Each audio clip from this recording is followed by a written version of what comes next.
Hey everybody, you guys want to hear a scary story? A real pee-pantsing spine-tingler of a tale? I know it's not quite Halloween yet, but well, that's what I've got for you. I was about halfway through mowing the lawn when I realized I hadn't gotten the mail for that day, so I thought I'd take a break and go do that. So as I open up the mailbox and I pulled out the contents, I noticed a very foreboding piece of correspondence, a very large envelope from the IRS.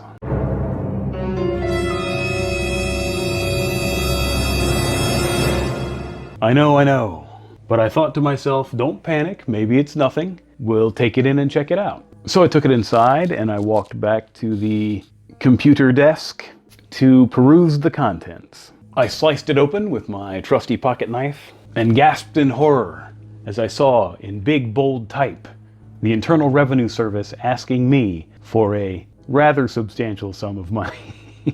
I'm not sure if I should tell you because it might be too shocking. It was $25,000. Oh my God!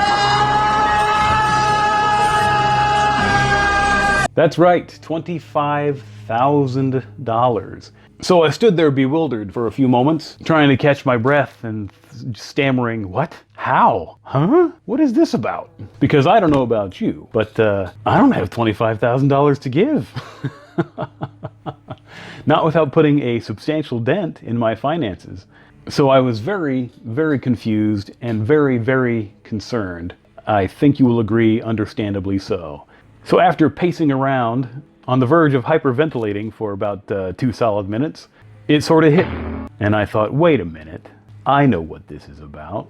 I know what this is. So I went back and I took a second look at the paperwork and realized, yeah, okay, looked at the numbers, looked at the figures, realized, yep, I'm correct. I know what this is about. I know where this discrepancy has come from, and I'm pretty sure I know how to fix this. But then my concern became, I can prove that I don't owe this money, but will anybody listen? Now bear in mind that this is, the money they're claiming I owe is from 2020, and this is the first time I'm hearing of this, and they've already tacked on 2 years worth of interest on top of what they claim I already owe. So that's how they get to the $25,000 figure. The only problem I'm having here is, even though it's only 2 years ago, you would think I would have those tax forms handy, but I kind of didn't. I wasn't exactly sure where I had filed them away at. So instead of turning the house upside down, trying to locate them and track them down, I just started making phone calls to the places where I could get copies of these forms to help prove my case.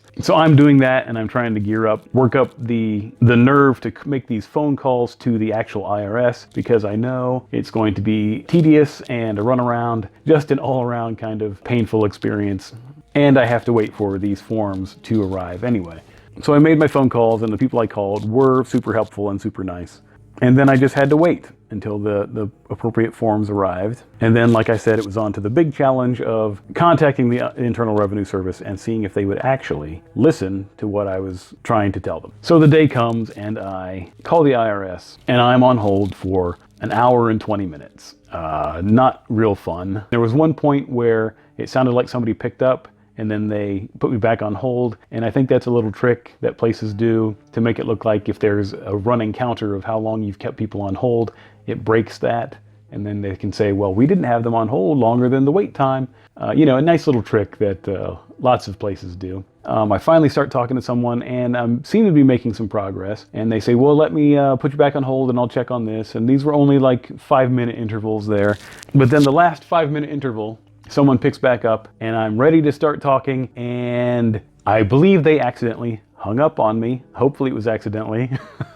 So I was livid, because I know, even though I've already waited an hour and 20 minutes, I'm probably going to have to wait at least another hour to get in contact with somebody again after being disconnected. So I am quite upset. So I call back, and yes, I have to wait pretty much almost the same amount of time before I get connected with someone else. I was going to complain about being disconnected, but I didn't want to waste any time, and I wanted to get straight to the matter at hand and get it resolved. I spoke with another person. They didn't quite seem to understand what I was talking about, so they transferred me to another person who might have more information, and that person was very helpful, and that person was very polite about everything. And I was trying to maintain my cool, even though I did not want to. I was very upset about this. While I was talking to this person, they were basically telling me exactly what I assumed was the case. And my favorite part of this conversation was, my very favorite part, and by favorite, I mean the worst part of it, was when this lady told me, because I said, well, I filed my taxes electronically, I filed them online. Internet, eh? Maybe there was a disruption in the transfer of that information, of my tax information, and it didn't all come through. The system is down. And she says to me, no, everything came through on your end. It's just the other party didn't send the appropriate form that's needed. So you can imagine how annoyed I was by that. And I said out loud, but in a somewhat joking fashion, I said, so send them the scary letter. You know, don't send it to me if I did everything right, if I did everything I needed to do, and all the forms and facts and figures have been completed on my end, then don't contact me with this scary nonsense, you know. Send them a form saying, hey, we need you to send this in. Don't send it to me and make me almost poop in my pants. Nasty. When it's not my mistake. I laugh about it now, but I was very annoyed by that statement. And that's another one of those things where they send you the scary notice because that's their way of getting you to do their legwork for them. You get to do the detective work and the phone calls and the tracking down of forms and all of that stuff, so they don't have to, basically. Another nice little bureaucratic trick right there. So I feel like, as my dad and my brother said, that maybe they should pay me for some of that clerical work, since I was basically doing their job for them. But like I said, you know, the lady was very nice about it, so I refrained from being too angry and too unpleasant to them. Also because I was concerned it would hinder the process. If they'd be like, well, you're not going to be nice to us, well, we're going to slow walk this whole process of clearing things up for you. So I tried to be as nice as I could, although I had plenty of things in the chamber to fire off, plenty of insults and choice words and expletives to share with them if they continued to hassle me about this. Like I said, I got the forms, I sent the forms I needed to, and then I just waited to see what would happen, and that was probably the worst part. And finally I got the response I was looking for, where they sent to me, they politely said, with your help, we've managed to settle this matter and everything should be free and clear. As much as I wanted to tell them to blank off. The wrong finger. I gave the man the wrong finger. I was nice about it in my response too, and I just said, you know, cool, that's great news. That takes a weight off my shoulders. I appreciate it, you know, whatever. This scary story seems to have had a happy ending, so hopefully this is a done deal and I won't have to worry about this, and it's all been laid to rest. We hope.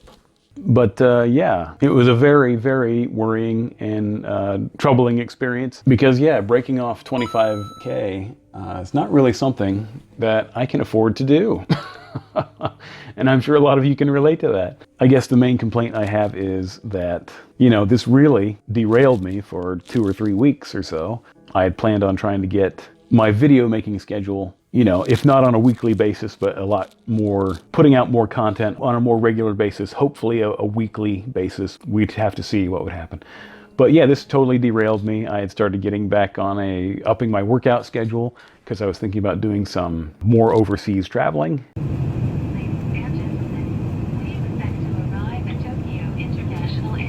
You know, not that I can afford that either, but I was thinking about doing some of that and some other things. I was afraid to do anything besides go out and buy groceries. That's what the only thing I left the house for, because I was afraid to spend one thin dime in case they didn't listen to me and they were going to, you know, try and force me to cough this money up. I couldn't really concentrate on making videos. I couldn't really concentrate on much of anything because this was so consumed my thoughts so much. I think the most I did was sit on my duff and play some video games kind of mindlessly, as weird as that is. But yeah, I couldn't muster much else beyond that because it was just so all-consuming. Pleading my case, proving my case, hoping that my case would be heard, wondering if I'm going to have to get a hold of some kind of legal representation or whatever, you know, and have to fight this out in a courtroom or something like that. Whether they're going to try and throw me in prison for money I don't owe. Sort of unreasonable bureaucratic nonsense. Humphrey, have you ever known a civil servant to resign on a matter of principle? I should think not. What an appalling suggestion. Sorry to lay this all on you guys. I just felt the need to explain. I don't know why, or maybe just tell my little story. So how would you guys react Would you guys also freak out? I think that's a fairly reasonable reaction. Would you guys also be filled with anxiety even though you know you don't owe the money and you can prove it? I reckon you probably would, but maybe it's just me. Anyway, like I said, sorry to lay all that on you. Just felt like the need to talk about it. I appreciate you listening to me ramble about my weird financial scare. And I appreciate it. I appreciate you. And until next time, I will see you.